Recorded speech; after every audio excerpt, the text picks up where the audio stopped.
Witches, man. Just when you thought we were safe from their malignant influence on America's virtue, the NFL has proven we are still in real danger from their dark powers. It is fortunate for our country's moral fiber that the NFL has kept current in the reading, channeling Heinrich Kramer's 1487 tome, Malleus Maleficarum, the Hammer of Witches, which was the go-to DIY text in many countries for conducting witch trials and public executions.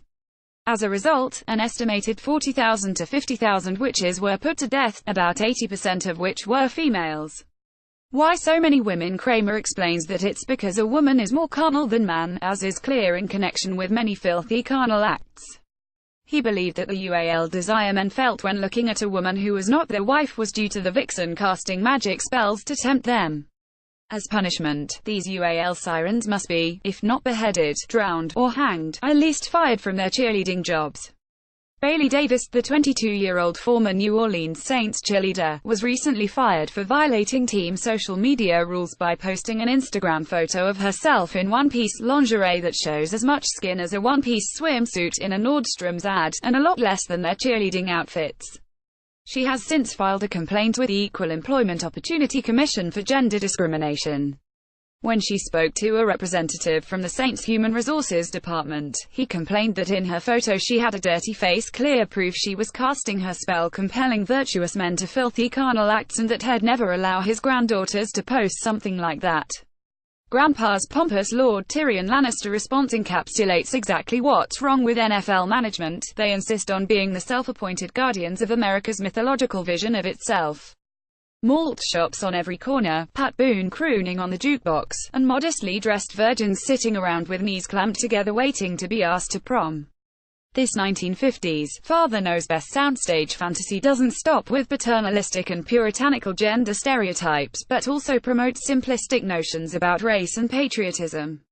The NFL's anachronistic fancies aren't just a misguided attempt to pander to what they think their traditionalist fans want, but also projects the hardcore conservative values of the mostly rich white one-percenters who own the teams. We must live in their Disneyland, or else. These powerful citizen canes, isolated from contemporary American culture by wealth and self-importance, still think of the country as it appears in old-fashioned Archie comics, where teen hijinks rule the day, not the current version in the TV series Riverdale, where Archie has with Ms. Grundy. Where the Parkland students single-handedly lead a nationwide political revolution. Where young girls and women launch Me Too and Time's Up movements that topple high-powered gropers in business and government, perhaps even a president. In their Pleasantville fantasy, athletes still shut up and dribble, or, in their case, shut up and tackle. That's because the majority of those athletes who speak up and kneel down in the real world are people of color, calling attention to profound life and death inequities across the country, daily humiliating and life-threatening inequities that most these owners never have to face and therefore have no personal stake in. Attempts to silence players who refuse to accept their assigned roles fits right in with owners' smarmy manipulation of the women cheerleaders through discriminatory Jane Crow laws.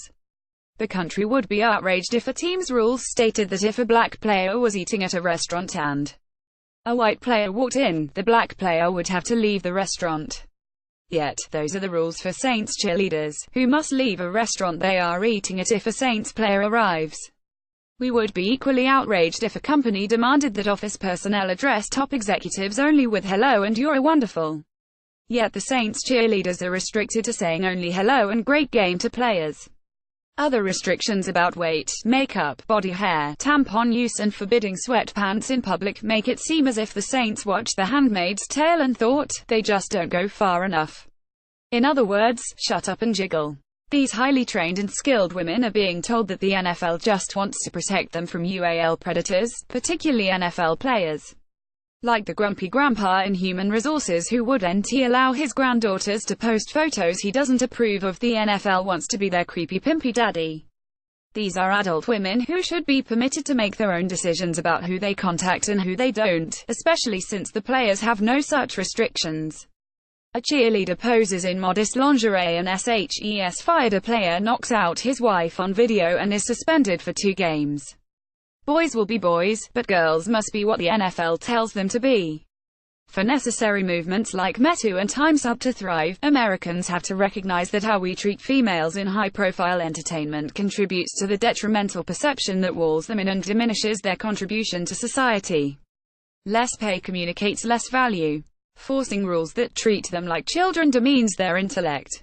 Yet, the NFL doesn't mind exploiting the sensual attributes of these women for financial gain. Because nothing says wholesome family entertainment than lithe young women in skimpy shorts and plunging tops doing the splits.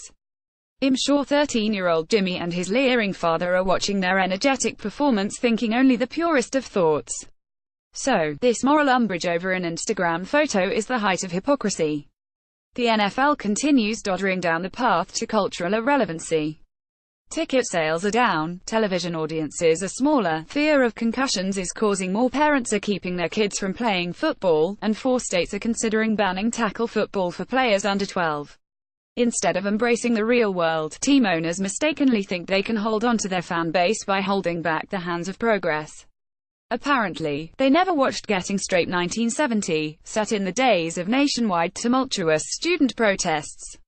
In it, grad student Harry Bailey, played by Elliot Gould, with angry students rioting all around them, warns his frightened and oblivious professors, "Let go. Stop trying to hold back the hands of the clock. It'll tear your arms out."